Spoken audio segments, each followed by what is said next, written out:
हरिओम मित्रों, आप सभी का गणेश टीचिंग एकेडमी में स्वागत है। मैं गणेश यादव आप सभी के लिए डॉक्टर प्रभात कुमार प्रभाकर जी का बुक सीरीज लेकर आए हैं, जो आपके यूजीसी नेट, जीआरएफ और झारखंड जेट के लिए अति महत्वपूर्ण है। इकाई 6 के अंतर्गत हिंदी उपन्यास दिया गया है, जिसके अंतर्गत आज हम गोदान उपन्यास लेकर आए हैं, जो कि प्रेमचंद का बहुत ही महत्वपूर्ण उपन्यास है। चलिए अब हम क्लास को आरंभ करते हैं।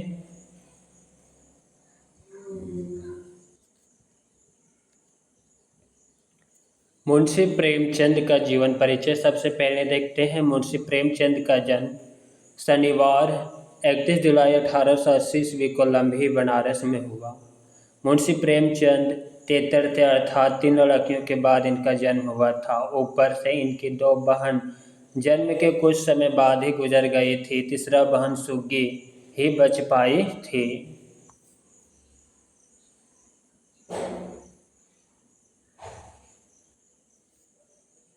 इनकी माता का नाम आनंदी देवी और पिता का नाम अजयब राय थे। प्रेमचंद के दादा गुरु सहाय राय पटवारी थे और पिता पोस्ट मास्टर।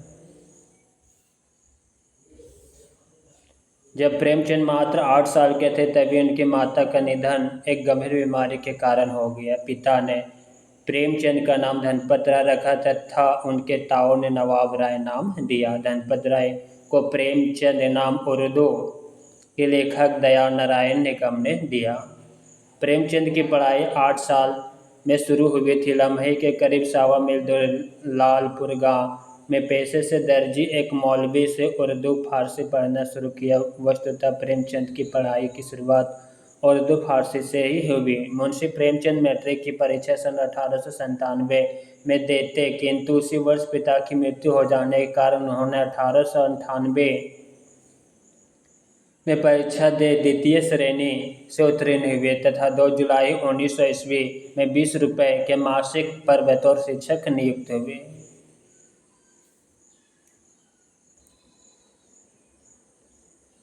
गोदान उपन्यास की शुरुआत हरि राम शब्द से होती है। गोदान उपन्यास में कुल 84 पात्र, जिनमें 56 पुरुष और 28 स्त्री पात्र हैं। आर्थिक वर्ग विभाजन की दृष्टि से गोदान में अभिजात वर्ग के पात्रों की संख्या 11, मध्य वर्ग के पात्रों की संख्या 33 और निम्न वर्ग के पात्रों की संख्या 44 है। महाकाव्यात्मक उपन्यास गोदान में प्रेमचंद ने आदर्शवाद और अर्थातवाद का मानिक अंचल समन्वय किया है। गोदान के प्रमुख पात्रों में हौरी, गोबर, मेहता, राय साहब, अमरपाल सिंह तथा पंडित दाता दीन हैं। गोदान के प्रमुख स्त्री पात्रों में धनिया, झुनिया, गोविंदी, मालती और सिलिया हैं। गोदान के अन्य पात्रों में भोला, शोभा, सोना, रूपा, राम सेवक, तंखा, मिर्जा खुर्शीद, ओंकार नाथ, नोखेराम, माता दिन आदि हैं। हौरी के परिवार में कुल 5 सदस्य हैं। हौरी, उनकी पत्नी धनिया, हौरी के पुत्र गोबर, हौरी की 2 पुत्रियां सोना और रूपा, बाद में सिलिया भी है। हौरी के 2 भाई हीरा और शोभा। गोदान में हौरी का उम्र 40 वर्ष, धनिया की उम्र 36 वर्ष है।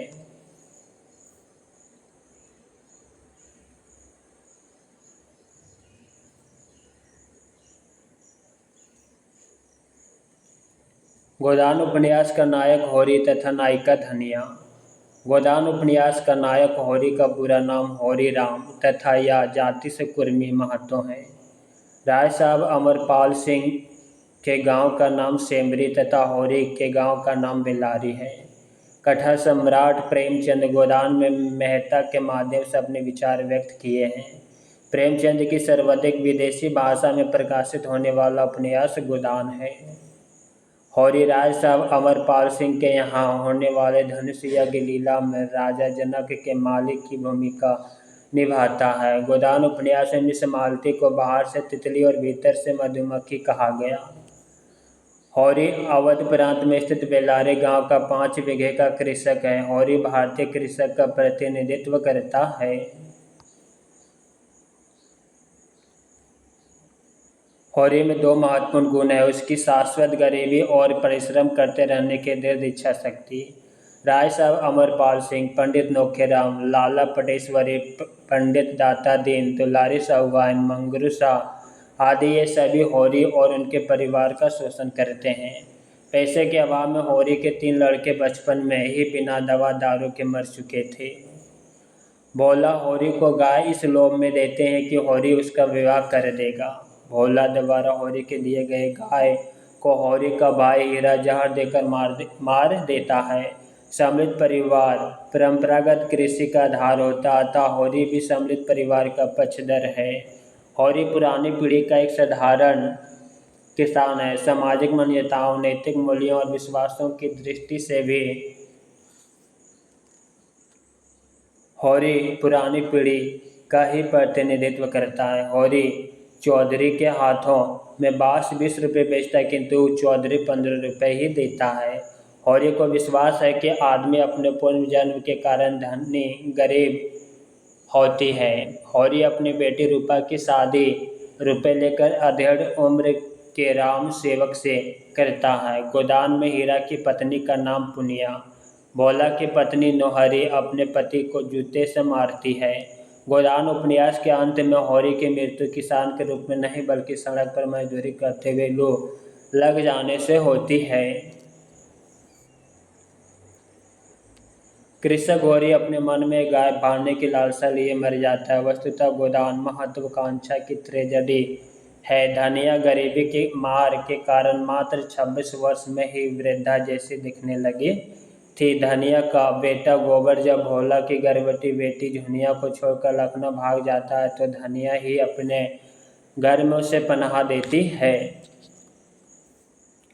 झुनिया को घर में रखने के कारण धनिया को पंचायत के द्वारा लगाए गए दंड के रूप में 30 मन अनाज और 100 रुपये जुर्माना देना पड़ता है। सिलिया चमारिन, जिसने पंडित दादा दीन का बेटा माता दीन से प्रेम करता और अंत में छोड़ देता है, उसे भी धनिया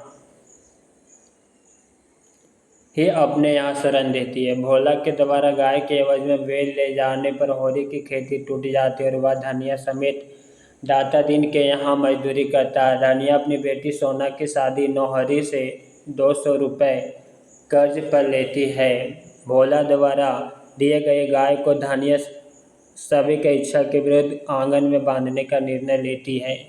होरी के मरने पर धनिया 20 आने पैसे से गोदान करती है। गोदान में होरी आदि किसान की पुरानी पीढ़ी का प्रतिनिधित्व करता है तो उसका बेटा गोबर उस उगती हुई नई पीढ़ी का।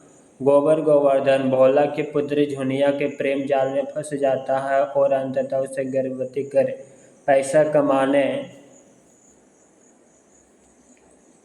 अथवा भाई से लखनऊ भाग जाता है। शहर में जाकर गोबर के अंदर प्रगतिशील चेतना जागृत होती है।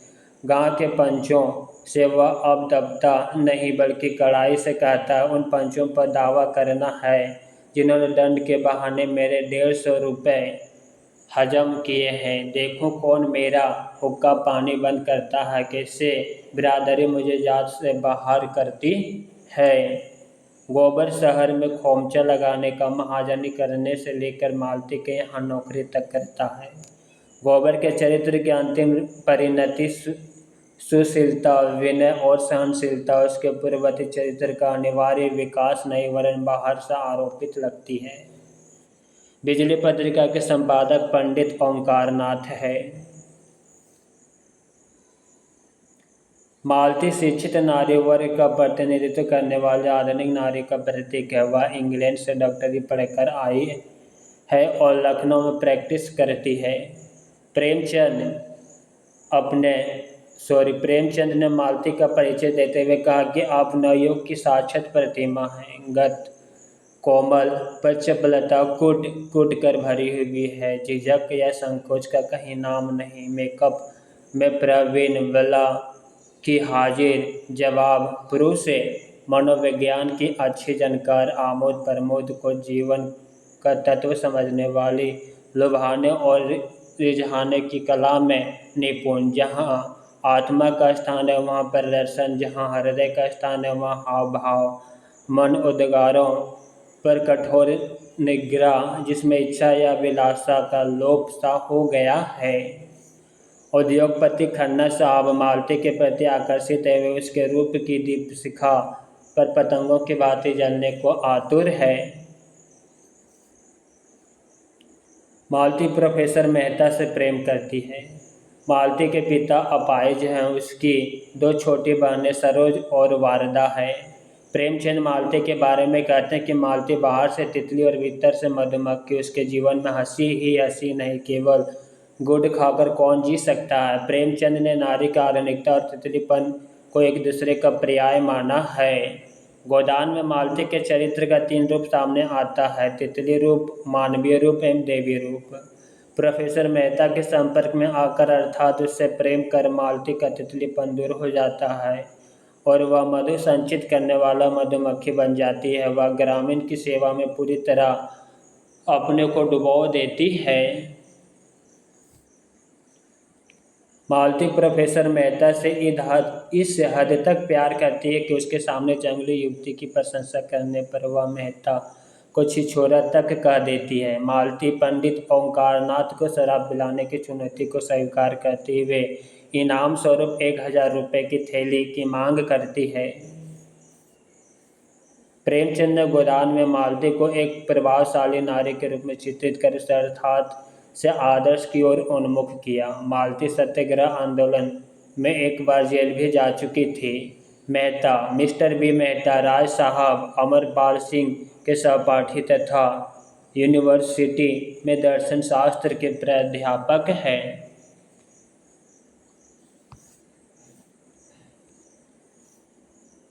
मिस्टर मेहता ऊंच नीच के भेद को बड़े जोरों से मानते हैं और समाज में समानता के सिद्धांतों को अप्राकृतिक मानते हैं। मिस्टर मेहता पश्चिमी सभ्यता का अनुकरण करने वाली स्त्रियों से बिल्कुल इस्तेपाप नहीं रखते। प्रेमचंद अपने नारी संबंधी विचारों में मिस्टर मेहता के माध्यम से ही प्रस्तुत किए हैं। मिस्टर मेहता के दृष्टि से नारी आदर्श का सजीव रूप गोविंदी है। मिस्टर मेहता पति पत्नी संबंध में एकांत निष्ठा के हामी है। वे मानते हैं कि यदि पत्नी दाम्पत्य जीवन में बेवफाई करे तो पति को उसकी हत्या करके फिर आत्महत्या कर लेनी चाहिए।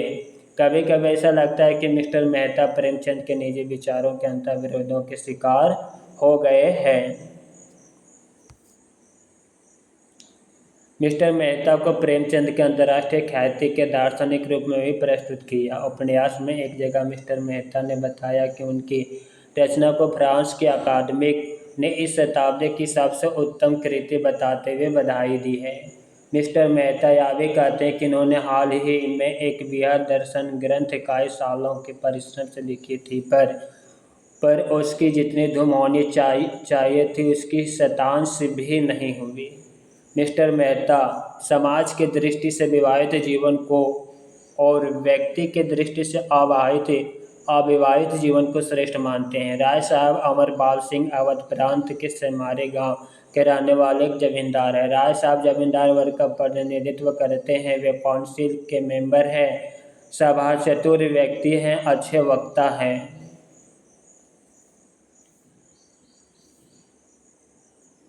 अंग्रेज हुक्मों एवं अफसरों से संपर्क रखते हैं। राय साहब को अच्छी तरह पता है कि जमींदारी प्रथा बहुत दिनों तक नहीं चलेगी। प्रेमचंद जी ने राय साहब को रंगा सियार कहा।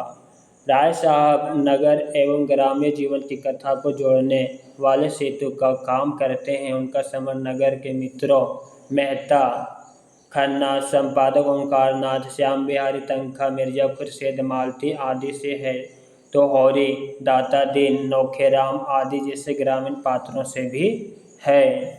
राय साहब बदलते हुए युग के जमींदार हैं। वे विचारों से प्रगतिशील किंतु कार्य से प्रगतिवादी हैं। अंत में राय साहब की पुत्री मीनाक्षी का विवाह विच्छेद हो जाता है तथा उनका पुत्र रुद्रपाल मालती की बहन सरोज से विवाह कर लेता है। शादी के कारण पिता पुत्र में संबंध विच्छेद भी हो जाता है। यहाँ तक कि रुद्रपाल राय साहब पर हिसाब फामे का दावा कर देता है और राय साहब पर 10 लाख की डिग्री हो जाती है। उपन्यास में अगर हौरी राय साहब का भक्त है तो उसकी पुत्र गोबर उसका विरोधी। साथ ही मिस्टर मेहता भी राय साहब का बहुत बड़ा आलोचक है। राय साहब अमरपाल सिंह कौंसिल का चुनाव जीतकर सरकार के प्रति अपनी निष्ठा दिखाकर होम मेंबर बनते हैं और अपनी राजभक्ति प्रदर्शित कर राजा की उपाधि प्राप्त करते हैं। राय साहब के पारिवारिक आर्थिक स्थिति और मनोदशा के चित्रण प्रेमचंद ने अंग्रेजी शासन काल के अंतिम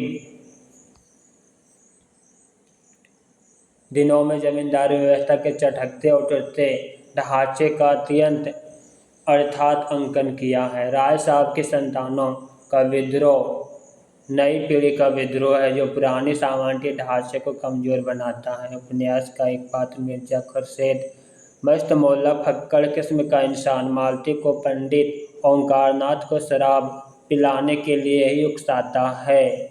मिर्जा खुर्शीद का परिचय देते हुए प्रेमचंद कहते हैं, मिर्जा के लिए भूत और भविष्य सादे कागज की भांति था। वह वर्तमान में रहते थे, ना भूत का पछतावा था न भविष्य की चिंता। जो कुछ सामने आ जाता था उसी में जी जान से लग जाते थे। मित्रों के मंडली में वह विनोद के पुतले थे। शौक था शायरी और शराब का। औरत केवल मनोरंजन की वस्तु थी। बहुत दिन हुए हृदय का दिवाला निकाल चुके थे। मिर्जा खुर्शीद के चरित्र की विशेषताओं में अधिकतर प्रेमचंद के चरित्र और जीवन संबंधी दृष्टिकोण परिलक्षित होते हैं।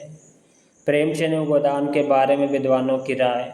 अपने उपन्यास के उद्देश्य को प्रकट करते हुए स्वयं प्रेमचंद जी कहते हैं, हम साहित्य को मनोरंजन और विलासिता की वस्तु नहीं समझते। हमारी कसौटी पर ही वही साहित्य खड़ा उतरेगा जिसमें चित्रण की सौंदर्यता का भाव हो, सौंदर्य का सार हो, सृजन की आत्मा हो, जीवन की सच्चाई का प्रकाश हो, जो हमें गति, संघर्ष और बेचैनी पैदा करे, सुलावे नहीं। डॉक्टर नागेंद्र ने गोदान उपन्यास को ग्रामीण जीवन और कृषि संस्कृति का महाकाव्य कहा।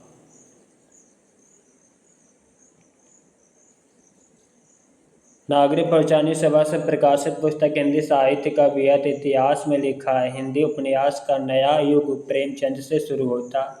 प्रेमचंद पहली बार उपन्यास के मौलिक क्षेत्र, स्वरूपों और उद्देश्य को पहचानना ही नहीं, उसे भव्य समृद्धि प्रदान की काफ़ी ऊंचाई तक ले गए। डॉक्टर नागेंद्र का कथन, प्रेमचंद के साहित्य पर सर्वत्र शिव का शासन है। सत्य और सुंदर शिव के अनुचर होकर आते। उनकी कला सभी खेती रूप में जीवन के लिए थी और जीवन का अर्थ उसके लिए वर्तमान सामाजिक जीवन ही था। डॉक्टर बच्चन सिंह का कथन, प्रेमचंद पहले उपन्यासकार हैं जिन्होंने हिंदी उपन्यास को साहित्यिक उपन्यासों का दर्जा दिया। अपनी खामियों के बावजूद गोदान भारतीय किसानों के उत्पीड़न का ही प्रमाणिक दस्तावेज नहीं है, बल्कि मानवीय संवेदनाओं को भी वह गहरे और घने अर्थ में उजागर करता है। इसलिए उनका साहित्यिक महत्व उतना ही है जितना किसी भी अन्य महत्वपूर्ण उपन्यास का हो सकता है। आधुनिक हिंदी साहित्य का इतिहास ग्रंथ में यह पंकित है।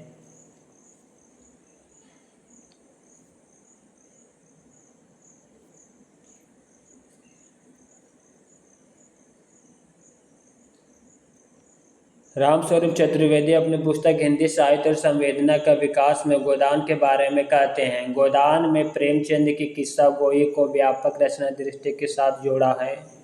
सेवा सदन से लेकर कर्मभूमि तक किस्सा और दृष्टि में से एक या कभी कभी दोनों मुखर है। गोदान में पहुंचकर संतुलन पूरा हो जाता और इसके साथ प्रेमचंद का जीवन भी। एक जगह और रामस्वरूप चतुर्वेदी जी कहते हैं कि किफ़ायत सारी का आदर्श जैसे प्रेमचंद के अर्थात चित्रण में है, उससे और गहरे धरातल पर उसके भाषिक विधान में है। भाषा का सत्य अपनी रचना में पूरी तरह से निचोड़ लेते हैं, अर्थात के नियमन की तरह उनका यह गुण भी पाठक के लिए अत्यंत तोषप्रद है। गोपाल राय का कथन, गोदान में प्रेमचंद के दृश्यात्मक और परिदृश्यात्मक प्रविधियों को उनके उत्कर्ष पर पहुंचाते हुए उन्हें नाटकीय प्रविधियों से पात्रों की स्वागलपता, अतीत का स्मरण, दृश्यों की पात्रों के मन प्रवाह के रूप में प्रस्तुति, उपचेतन के छाया और दृश्य से संबंधित कर अत्यंत प्रभावशाली बना दिया। हिंदी उपन्यास के इतिहास ग्रंथ से गोदान के महाकाव्यात्मकता को लेकर आचार्य नंद दुलारे वाजपेयी का कहना है कि महाकाव्य उचित औदात्य, सर्वतोमुखी जीवन चित्रण एवं वीरभान का अभाव, अतः यह अपने युग का प्रतिनिधित्व नहीं करता। आचार्य नलिन विलोचन शर्मा का कथन, गोदान भारतीय जीवन का समग्रता से अर्थात चित्रण करता, अतः महाकाव्यात्मक उपन्यास कहा जाता है। डॉक्टर गोपाल राय का कथन, गोदान ग्रामीण जीवन और कृषि संस्कृति को उसकी संपूर्णता में प्रस्तुत करने वाला अद्भुत उपन्यास है, अतः इसे ग्राम जीवन और कृषि संस्कृति का महाकाव्य कहा जा सकता है। डॉक्टर रामविलास शर्मा होरी के विषय में लिखा है कि उपन्यास का प्रमुख पात्र होरी उपन्यासकार की अमर सृष्टि है। यह पहल अवसर है जबकि हिंदी कथा साहित्य में किसान का चित्रण एक व्यक्ति के रूप में किया गया है। होरी पेशे से व्यक्ति दोनों दृष्टियों से किसान है। उसके चरित्र का चित्रण करने में प्रेमचंद अपनी समस्त कला उधेल दी है।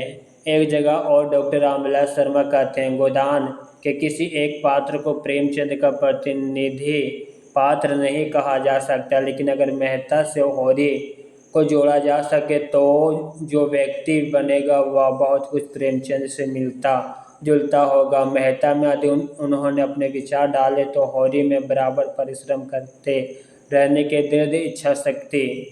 डॉक्टर रामविलास शर्मा मेहता के बारे में कहते हैं, यह कुंवारा अध्यापक नामिस मालती जैसी लेडी डॉक्टरों को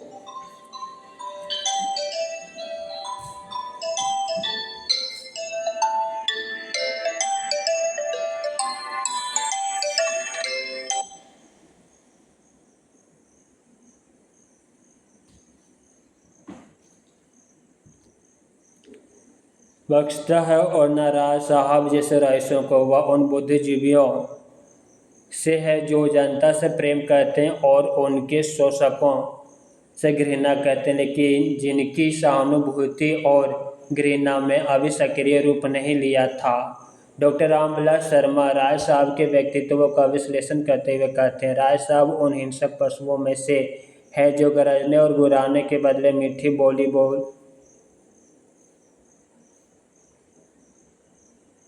बोली बोलना सीख गए हैं। शिकार तो अपनी जान से हाथ धोता ही है, लेकिन मीठी बोली सुनता हुआ।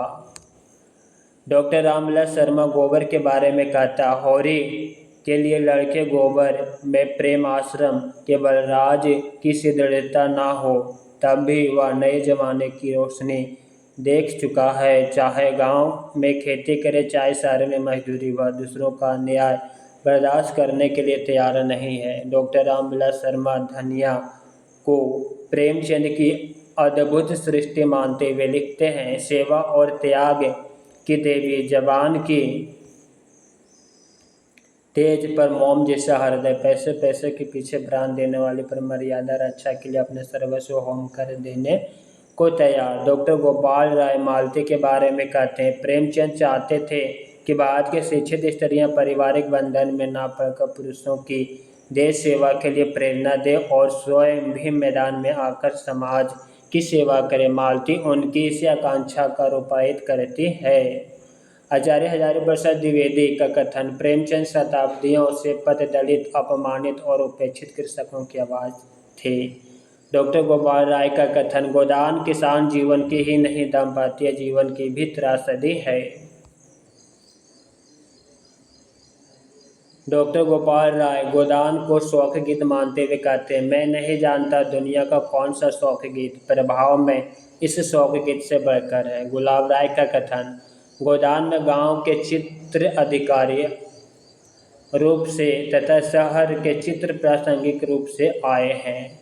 शांति प्रिय द्विवेदी का कथन, इस उपन्यास का बृहद शरीर जिस देहाती जीवन के मेरुदंड पर खड़ा है उसकी प्राचुर्यता और विदग्धता को देखते हुए इतर प्रसंग छेपक से लगते हैं। डॉक्टर गोपाल राय का कथन, गोदान की प्रधान कथा का नायक अर्थात उससे ले चलने वाला होरी को हटा दीजिए। गोदान का कथा संसार ताश के घर की तरह बिखर जाएगा।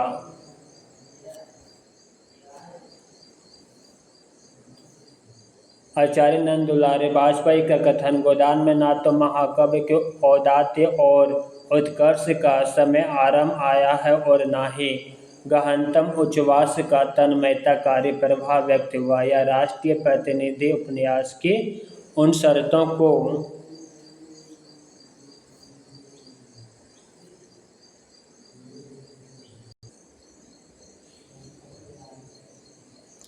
आचार्य नंद दुलारे वाजपेयी का कथन, गोदान में ना तो महाकाव्य के औदात्य और उत्कर्ष का समय आरंभ आया है और ना ही गहनतम उच्छ्वास का तन्मयताकारी प्रभाव व्यक्त हुआ। यह राष्ट्रीय प्रतिनिधि उपन्यास की उन शर्तों को पूरा नहीं करता जैसे टॉल्स्टॉय का वार एंड पीस। आचार्य नलिन विलोचन शर्मा का कथन, गोदान कृषि संस्कृति का शौक गीत न होकर करुणा महाकाव्य है। रामेश्वर गुरु का कथन, प्रेमचंद गोदान में गांव और शहर के साथ साथ लेकर आज के समाज अपने समय के समाज का अखंड चित्र देना चाहते हैं। गांव भारतीय पुरातन व्यवस्था का प्रतीक है, शहर पूंजीवादी व्यवस्था और महाजनी व्यवस्था का है। गोदान में सभ्यता की काली छाया गांव और शहर पर समान रूप से व्यक्त है। गोपाल कृष्ण कौल का कथन, गोदान में अपने युग का प्रतिबिंब भी है और आने वाले युग का भी। उपन्यास की शैली में यह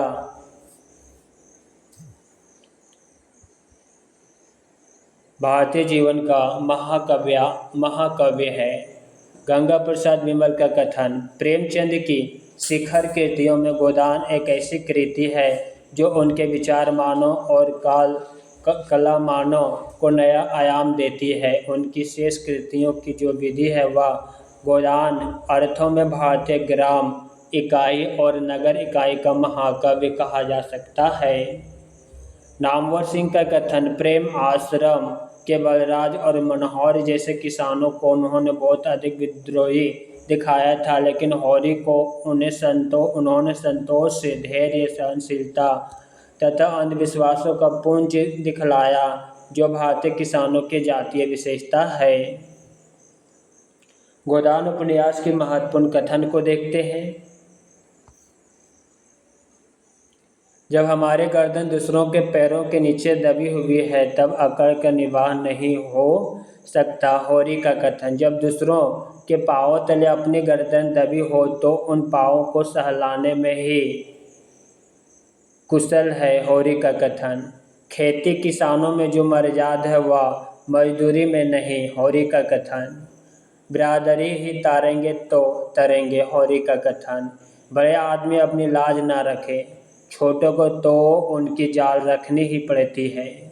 किसान पक्का स्वार्थी होता है, इसमें संदेह नहीं। उसके गांठ से रिश्वत के पैसे बड़ी मुश्किल से निकलते हैं। प्रेमचंद का कथन, जीवन का सुख दूसरों को सुखी करने में है, उन्हें लूटने में नहीं। होरी का कथन,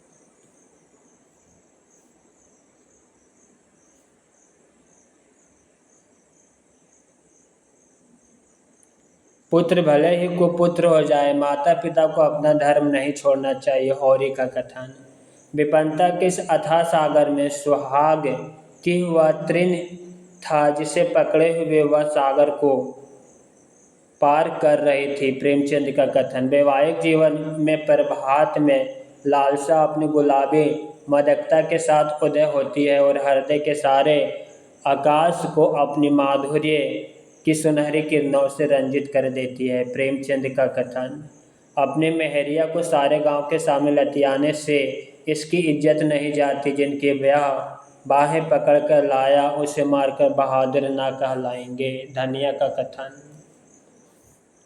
जेल जाने से सुराज ना मिलेगा, सुराज मिलेगा न्याय से। धनिया का कथन, पति जब मर रहा हो तो उससे कैसा वैर, ऐसी दशा में तो वैरियों से भी वैर नहीं रहता, वह तो अपना पति है। धनिया का कथन। द्वेष का माया जाल बड़ी बड़ी मछलियों को ही फंसाता है। छोटी मछलियाँ या तो उसमें फंसती ही नहीं या तुरंत निकल जाती है। प्रेमचंद का कथन। मैं तो कहीं की नहीं रही, घर से भी गई, यहाँ से भी गई, ना माया मिली ना राम ही हाथ आए। धनिया का कथन।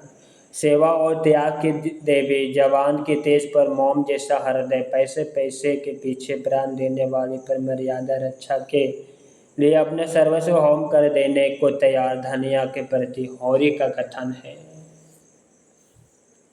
पुष्प की यह ठंड और किसी के देह पर लता नहीं, ले जाओ सबको नदी में डुबा दो, शक्कर मरने से तो एक दिन मर जाना ही फिर अच्छा। धनिया का कथन है।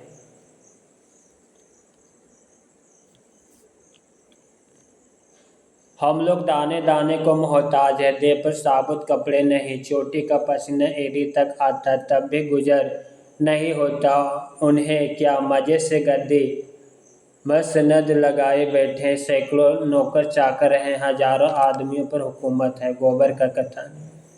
यह सब मन को समझाने की बातें हैं। भगवान सबको बराबर बनाते हैं। यहाँ जिसके हाथ में लाठी है वह गरीबों को कुचल कर बड़ा आदमी बन जाता है। गोबर का कथन। कैसे चाकरी और किसकी चाकरी, यहाँ कोई किसी का चाकर नहीं, सभी बराबर है। गोबर का कथन। जिससे पेट की रोटी मैसर नहीं, उसके लिए मर्यादा और इज्जत सब ढोंग है। गोबर का कथन। कौन कहता है कि हम तुम आदमी हैं, हम में आदमियत कहाँ। आदमी वह है जिसके पास धन है, इख्तियार है, इल्म है। हम लोग तो बैल हैं और जुतने के लिए पैदा हुए हैं। भोला का कथन। मैं और त्याग, मैं तुमसे सच कहता हूँ, सेवा या त्याग का भाव कभी मेरे मन में नहीं आया। मालती का कथन। मित्र बनकर रहना स्त्री पुरुष बनकर रहने से कहीं सुखकर है। मालती का कथन। संसार में छोटे बड़े हमेशा रहेगा और उन्हें हमेशा रहना चाहिए। इसे मिटाने की चेष्टा करना मानव जाति के सर्वनाश का कारण होगा। मिस्टर मेहता का कथन। रूप की चौखट पर बड़े बड़े महावीर नाक रगड़ते हैं। मिस्टर मेहता का कथन। नए युग की देवियों की यही स्फीत है, वह मर्द का आश्रय नहीं चाहता, उसे कंधा मिलाकर चलना चाहती है। मिस्टर मेहता का कथन। तुम प्रेम नहीं कर सकती। मिस्टर मेहता मालती से। कुछ बातें उसमें ऐसी है कि अगर तुम में होती तो तुम सचमुच देवी हो जाती। मिस्टर मेहता आदिवासी युवती के संदर्भ में मालती से कहती। मेरे जेहन में औरत वफा और त्याग की मूर्ति है, जो अपनी बेजबानी से, अपने कुर्बानी से अपने को बिल्कुल मिटाकर पति की आत्मा का एक अंश बन जाती है। देह पुरुष की रहती है पर आत्मा स्त्री की होती है। स्त्री पृथ्वी की भांति धैर्यवान है, शांत संपन्न है, सहानु है। मिस्टर मेहता का कथन। पुरुष में नारी के गुण आ जाते हैं तो वह महात्मा बन जाता है, नारी में पुरुष के गुण आ जाते हैं तो वह उल्टा हो जाता है। मिस्टर मेहता का कथन। संसार में जो कुछ सुंदर है उसी की प्रतिमा स्त्री है। मिस्टर मेहता का कथन। मैं ऐसे औरत चाहता हूँ जो मेरे जीवन को पवित्र और उज्जवल बना दे अपने प्रेम और त्याग से। मिस्टर मेहता का कथन। प्रेम जब आत्मसमर्पण का रूप लेता है तभी विवाह है, उससे पहले अय्याशी है। मिस्टर मेहता का कथन। संसार में स्त्रियों का क्षेत्र पुरुषों से बिल्कुल अलग है, स्त्रियों का पुरुषों के क्षेत्र में आना इस युग का कलंक है। मिस्टर मेहता का कथन। स्त्री पुरुष में उतने ही श्रेष्ठ है जितना प्रकाश अंधेरे से। मिस्टर मेहता का कथन। बहुत नए युग का माया जाल है, मरीचिका है, कलंक है, धोखा है, उसके चक्कर में पड़कर आप ना इधर की होगी ना उधर की। मिस्टर मेहता का कथन। रोटियां ढाल बनकर अधर्म से हमारी रक्षा करती है। प्रेमचंद का कथन। हमारा जीवन हमारा घर है, वही हमारी सृष्टि होती है, वही हमारा पालन होता है, वही जीवन के सारे व्यापार होते हैं। मिस्टर मेहता का कथन। नारी केवल माता है और इसके उपरांत वह जो कुछ है वह सब मातृत्व का उपक्रम मात्र है। मातृत्व संसार की सबसे बड़ी साधना, सबसे बड़ी तपस्या, सबसे बड़ा त्याग और सबसे महान विजय है। मिस्टर मेहता का कथन। मैं भूत की चिंता नहीं करता, भविष्य की परवाह नहीं करता, मेरे लिए वर्तमान ही सब कुछ है। मिस्टर मेहता का कथन। मुक्त भोग आत्मा के विकास में बाधक नहीं होता, विवाह तो आत्मा और उसके जीवन को पिंजड़े में बंद कर देता है। मिस्टर मेहता का कथन। विवाह को मैं सामाजिक समझौता समझता हूँ और उसे तोड़ने का अधिकार ना पुरुष को है ना स्त्री को। मिस्टर मेहता किसानों की निर्धनता दयनीय जीवन पर कहते हैं, इनका देवत्व ही इनकी दुर्दशा का कारण है। काश ये आदमी ज़्यादा और रेता कम होते तो ये ना ठुकराए जाते। तुम हमें बड़ा आदमी समझते हो, हमारे नाम बड़े हैं, दर्शन छोटे। बड़े आदमियों की सिया और बैल केवल आनंद के लिए हैं। हम इतने बड़े आदमी हो गए हैं कि हमें निश्चितता और कुटिलता में ही निस्वार्थ और परम आनंद मिलता है। राय साहब अमरपाल सिंह का कथन। बहुत जल्द हमारे वर्ग की हस्ती मिट जाने वाली है, उस दिन का स्वागत करने को तैयार बैठा हूँ। ईश्वर वह दिन जल्द लाए, वह हमारे उद्धार का दिन होगा। हम परिस्थितियों के शिकार बने हुए हैं। राय साहब अमरपाल सिंह का कथन है। किसी को भी दूसरे के शर्म पर मोटी होने का अधिकार नहीं है। उपजीवी होना घोर लज्जा की बात है। कर्म करना प्राणी मात्र का धर्म है। राय साहब अमरपाल सिंह का कथन। मिस्टर मेहता राय साहब की पोल खोलते हुए कहते हैं कि आपके जमान में जितनी बुद्धि है, काश उसकी आधी भी मस्तिष्क में होती तो होती। खेद यही है कि सब कुछ समझते हुए भी आप अपने विचारों को व्यवहार में नहीं लाते। बुद्धि अगर स्वार्थ से मुक्त हो तो हमें उसकी प्रभुता मानने में कोई आपत्ति नहीं। समाजवाद का ही आदर्श है। राय साहब का कथन। मुझे इस डेमोक्रेसी में भी नहीं रही भक्ति नहीं रही, जरा सा काम और महीनों की बहस। हाँ, जनता की आंखों में धूल झोंकने के लिए अच्छा स्वांग है। जिसे हम डेमोक्रेसी कहते हैं वह व्यवहार में बड़े बड़े व्यापारियों जमींदारों का राज्य है और कुछ नहीं। मिर्जा खुर्शीद का कथन।